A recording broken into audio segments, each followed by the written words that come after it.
తల్లి ప్రేమ. ఏమే అరుణ, పొద్దున్నే శుభమా అని పిల్లని స్కూల్లో జాయిన్ చేయడానికి వెళ్తూ ఆ పక్కింటి వసంత ఎదురొచ్చినా అలాగే తీసుకెళ్ళిపోయావు అని అడిగింది అరుణను ఆ పక్కింటి శ్రావణి. ఏమో పిన్ని, పిల్లని స్కూల్కు వెదిలే తొందరలో చూసుకోలేదు అంది అరుణ. పిల్ల బడి నుండి రాగానే కాసింత ఉప్పు, ఎండుమిరపకాయలు తీసుకుని దిష్టి తీసి పారాయి అంది ఆరిందలా శ్రావణి. అప్పుడే అటుగా వచ్చిన వసంత చెవిన పడ్డాయి ఈ మాటలు.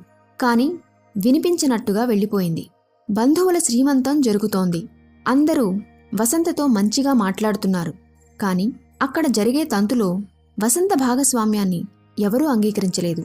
వసంత భర్త అజయ్ సూపర్ మార్కెట్ సొంతంగా పెట్టుకుని ఆర్థికంగా బాగానే నిలదొక్కున్నారు. స్థితిమంతులే.